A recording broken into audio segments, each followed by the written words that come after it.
देखिए साहब, बात यह है कि हमने पिछले 20 साल देखे हैं। कारज़ाई हुकूमत या अशरफ गनी की हुकूमत, उसके साथ एक वक़्त में हमने ये यहाँ तक देखा है कि अफ़गान फ़ोर्सेस के अलावा डेढ़ डेढ़ लाख तक जो दुनिया की जो बड़े मुल्कों की ट्रेन्ड फाइटिंग फ़ोर्स जो है वो वहाँ पर मौजूद थी। उसके बावजूद दहशतगर्दी रुकी नहीं और जो गुरिल्ला वारफेयर थी तालिबान की, वो जारी रही। अब ये जो रैग टैग आर्मी है अफ़गान तालिबान की, जो जिसकी सिर्फ़ तरबियत जो है वो एम्बुश करने की और एक रियासत को अटैक करने की है। अब ये खुद रियासत बनने जा रहे हैं और उन पर अब जो है वो दाइश और अल-कायदा जो है वो हमले करेगी। तो गोरिल्ला एक्टिविटीज़ करना और उनसे बचना, ये तो बिल्कुल ही वो उनको तो वही दवाई मिलने जा रही है जो कि वो दूसरों को देते। मुर्तज़ा ऐसे है कि शुरू में ये जो ग्रुप्स हैं ये तालिबान को अटैक नहीं करेंगे, ये रीजन्स को अटैक करेंगे। ये सेंट्रल एशिया में गड़बड़ करेंगे, चाइना में गड़बड़ करेंगे, पाकिस्तान में गड़बड़ करेंगे। और हम सारे जाएंगे तालिबान के पास, इनको रोको, इनको मारो। वो कहेंगे हम नहीं कर सकते। हम कहेंगे जी हमें करने दें, वो कहेंगे आपको भी नहीं करने दे सकते। और वो जितना वो करेंगे उतने वो बढ़ते जाएंगे। एक स्टेज ऐसी आएगी कि जो तालिबान हुकूमत है वो अंडर इतना प्रेशर आ जाएगी, क्योंकि हम फिर ये कहेंगे ठीक है जी फिर सैंक्शंस लगाएं आपके ऊपर, आप नहीं करते, इनको खत्म नहीं करते, तो फिर ठीक है ये एक बेस एरियाज बन गए। ये वही बात बन जाएगी ना जैसे उसामा बिन लादेन था, उसने भी तो एक्सपोर्ट किया था ना टेरर। उसने मुल्ला उमर की हुकूमत के खिलाफ तो कुछ नहीं किया था। मेरा ये ख्याल है कि शुरू में ये बिल्कुल तालिबान को अटैक नहीं करेंगे, ये करेंगे आप लोगों को, हमें करेंगे, इधर करेंगे, उधर करेंगे, और रिक्रूट्स करने की कोशिश करेंगे। और जो हुकूमत है तालिबान की उसके ऊपर उसके खिलाफ प्रोपेगेंडा करेंगे, मगर उसके खिलाफ बम बम नहीं फाड़ेंगे ये बिल्कुल।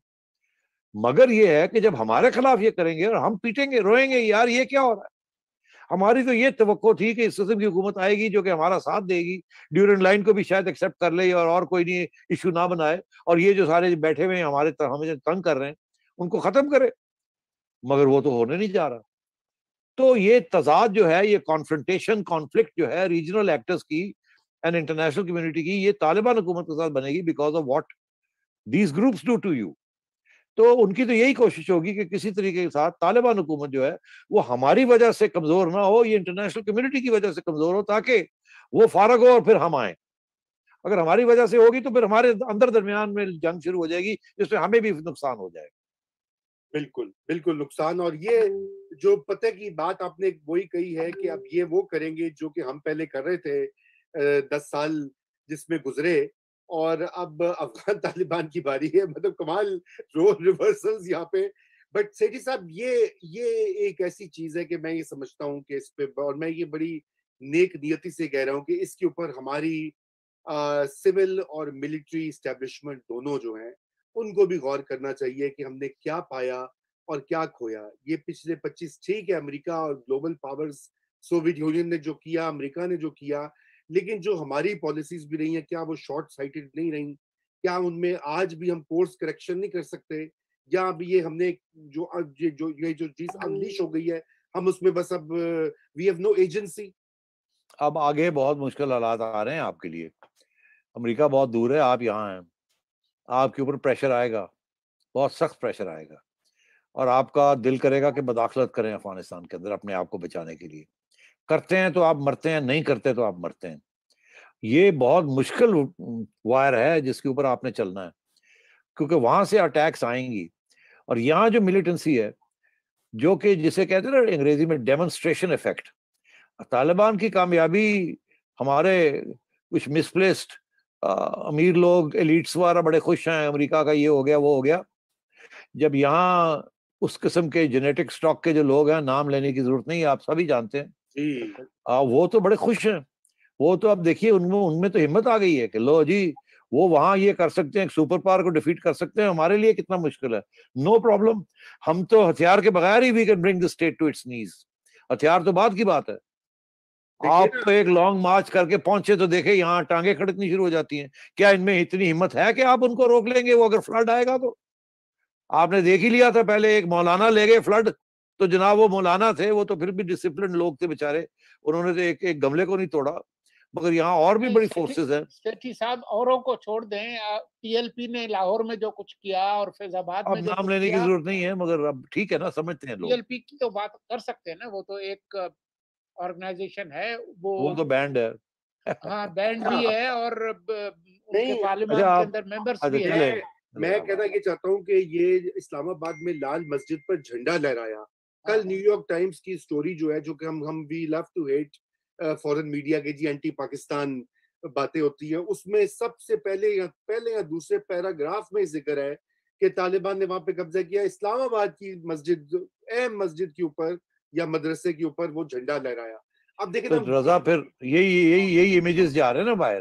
तो अब बात ये है कि ये फिर वक्त आने वाला है, आयु विद अस और आयु अगेंस्ट अस। ये मेरा ख्याल है, ये आयु विद अस आयु अगेंस्ट अस पाकिस्तान के ऊपर फिर से आएगा, और मेरा ख्याल है तालिबान को भी ये पैगाम जाएगा, आयु विद अस और आयु अगेंस्ट अस। और पहले एक के साथ इतनी कॉम्प्लिकेशंस हो गई, अब सिर्फ एक रियासत ये पैगाम नहीं देगी, अब सारी वो जो ट्रॉयका है ना, जिसकी मैंने बात की, एक्सटेंडेड ट्रॉयका, अब वो ये पैगाम जाएगा तालिबान को, और अंदर बैठ के वो पाकिस्तान को भी ये पैगाम जाएगा। फिर आप क्या करेंगे? बिल्कुल बहुत मुश्किल हालात आपके लिए और तालिबान के लिए आने वाले हैं।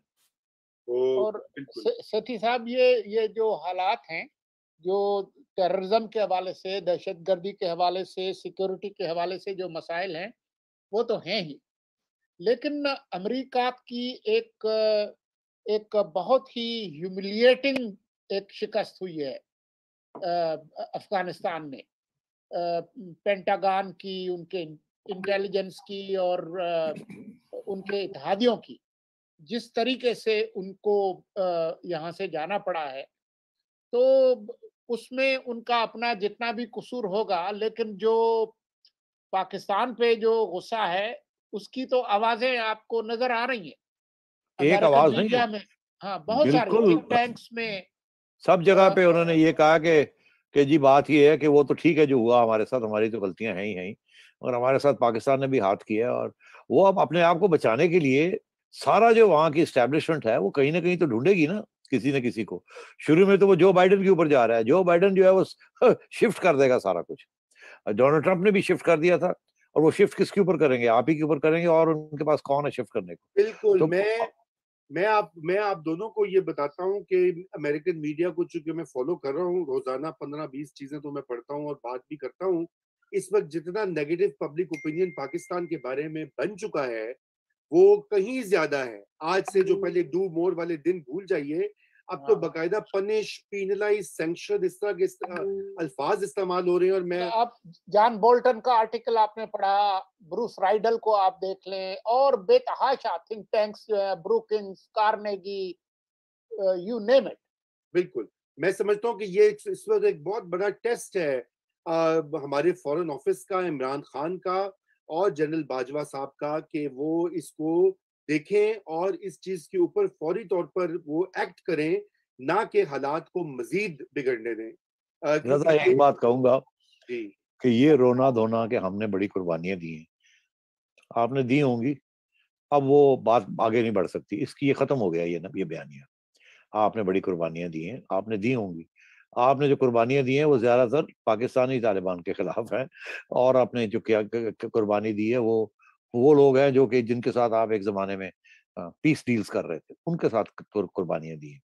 अच्छा, अब बात यह है कि दुनिया को इस बात को पता है, तो आप जब कहते हैं ना हमारे 70,000 बंदे मर गए, वो कहते हैं वो तो आपके लोगों ने मारे हैं आपको, वो ये और किसने मारे हैं वो। तो इसलिए बात यह है कि आगे हालात नहीं ठीक। ये आपने थिंक टैंक्स की बात की, थिंक टैंक्स तो एक टेम्परेचर गेज करते हैं ना, वो एक माहौल बनाते हैं, वो बन रहा है माहौल। और जो बाइडन इस वक्त उसी किस्म की मुश्किलात में है जैसे जिमी कार्टर था, जब उनका ईरान का ऑपरेशन जो था वो फेल हो गया था, याद है आपको? बिल्कुल बिल्कुल। और जो बाइडन जो है इज अंडर, जिसे कहते हैं ना, सीज में है। और पेंटागन जो है, जो कि जिसे हम कहते हैं मिलिट्री इंडस्ट्रियल कॉम्प्लेक्स, वहां की जो एस्टेब्लिशमेंट है, मिलिट्री एस्टेब्लिशमेंट, वो तो शिकस्त मान ही नहीं सकती। वो तो सारा वक्त यही कहती रही कि जी शिकस्त तो होनी कोई नहीं है, सवाल ही पैदा नहीं होता। वो तो साल 1.5 साल और हमने आर्मी बना के आए हैं, ये होगा वो होगा। अब देखिए ना, हजारों की तादाद में, मुझे वो मैं पढ़ रहा था, पता नहीं कितने सैकड़ों की तादाद में हेलीकॉप्टर थे। वो तो लंबा प्लान बना के आए हुए थे अमेरिकन। वो तो उनका इरादा ही नहीं था यहाँ से इस तरीके से जाने का। और ये जो हुआ है, वो तो और भी चीजें प्लान कर रहे थे। अब सिचुएशन इतनी जल्दी रेडिकली ट्रांसफॉर्म हो गई है। क्या तालिबान की लीडरशिप में इतनी सियासी शऊर है? क्या वो करेंगे या रह जाएंगे, या आपस में लड़ाई झगड़े शुरू हो जाएंगे? इट्स डिफिकल्ट टू से। ईरान जब इनकलाब आया था तो पहले शुरू में बहुत मुश्किलात का सामना करना पड़ा। ईरान फिर भी डेवलप्ड कंट्री थी, फिर भी ऑयल रिसोर्सेज थे, फिर भी सैंक्शंस उन्होंने बर्दाश्त कर लिए सब कुछ। मगर यहाँ तो है ही कुछ नहीं। $20 बिलियन की जीएनपी है। अरे यार, $20 billion, give me a break. American अगर वेस्ट एड नहीं देता तो गवर्नमेंट ही नहीं चल सकती। गवर्नमेंट छोड़े, आप वहां फेमिन आ जाएगी, लैंडलॉक्ड है वो, फेमिन आ जाएगी। ये रेफ्यूजीज आपने देखे कोई नहीं, मारना शुरू कर देंगे एक दूसरे को, खाना नहीं होगा वहां खाने को, बिजली नहीं होगी वहां, बिजली नहीं होगी, खाना नहीं होगा, पानी नहीं मिलेगा वहां। तो ये हालात होने जा रहे हैं शहरों के। तो मैं ये समझता हूँ कि बहुत मुश्किल हालात आगे आ रहे हैं, बहुत विजडम की जरूरत है, और एक ही रास्ता है, और कोई रास्ता ही नहीं है तालिबान के लिए। मगर मेरा नहीं ख्याल कोई इतनी जल्दी इस बात को एहसास उनमें होगा, इस बात का कि नहीं एक जेनेटिक प्रॉब्लम है। वो ये है कि जो इनके अंदर जो हार्डलाइनर्स है, वो कहते हैं कि जब इनकलाब आता है तो सबसे पहले जब रियासत को ले लेते हैं तो इनकलाबी सबसे पहले उन्हें अपने इनकलाबियों को खत्म करना होता है। हर इनकलाब के अंदर every revolution turns on itself. जी बिल्कुल, ऐसे ही हुआ तारीख में। They eat their babies first, जिसे कहते हैं। सबसे, बिकॉज वही प्रॉब्लम उनके लिए बन जाता है, जो लेके आते हैं वही उनका प्रॉब्लम बन जाता है। और फिर दूसरी लीडरशिप आती है जो कि हार्डलाइनर्स को खत्म करती है और स्टेबलाइज करती है। अब क्या तालिबान में इतनी शऊर है? क्या पाकिस्तान उनको समझा लेगा? उनको कौन समझाएगा? कैसे समझाएंगे? और कैसे ये एक्शन लेंगे अगेंस्ट दोज टेररिस्ट एलिमेंट्स जो आज, जिसकी तादाद 3 या 4 मेन प्रोविंसेस में है, वो आहिस्ता आहिस्ता बढ़ेगी।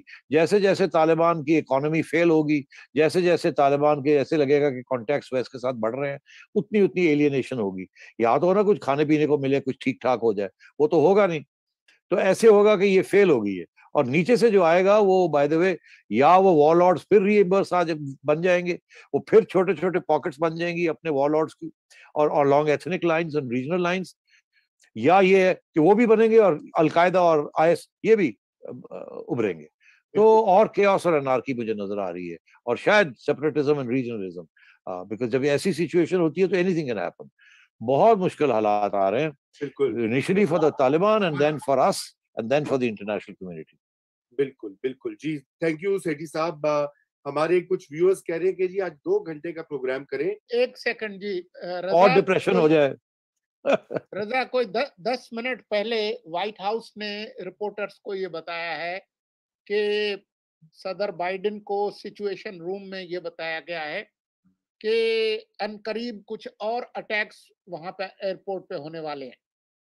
और वो ये बता रहे हैं कि जो आखिरी जो काउंटडाउन है मंगल तक का, उसके अंदर ये अटैक्स बढ़ सकते हैं और सूरत हाल जो है अब से ज्यादा खतरनाक हो सकती है। तो ये जरा एक अपडेट थी वो आपके साथ। इसमें मैं एक और बात कह दूं चलते चलते, ये जो सुइसाइड बॉम्बर्स आए हैं एयरपोर्ट पे आके, जो इन्होंने किया है बाहर, ये वो बॉम्बर्स जो इन पिछले रोज आए हैं उनमें, और वो बॉम्बर्स जो कि पहले टीटीपी वाले जो बॉम्बर्स करते रहे हैं, ये जो तालिबान वाले हकानी नेटवर्क वाले बॉम्बर्स करते हैं, सेम। आपका ख्याल है इतने चेक पोस्ट थे, ये सुइसाइड वेस्ट स्पैन के ये बॉम्बर्स कैसे सारे चेक पोस्ट क्रॉस करके और एयरपोर्ट के गेट्स के ऊपर, फाइनल गेट्स के ऊपर पहुंच गए? They look the same, they are the same, they speak the same language, they look the same. आपका ख्याल है कि अलकायदा का Afghan Pashtun looks different from Taliban का अफगान पश्तून? नो। तो अब बात यह है कि अगर ये है तो ये तो आगे भी होगा ना, वो तो हर जगह पे पहुंचेंगे। और उनके जो तल्लकात हैं, they look like the Afghan Taliban, they are the same stock. तो वो तो हर जगह पे अब पहुंचेंगे, शहरों में भी आ जाएंगे, हर जगह पे आएंगे। उनको कैसे रोकेंगे आप? कौन रोकेगा?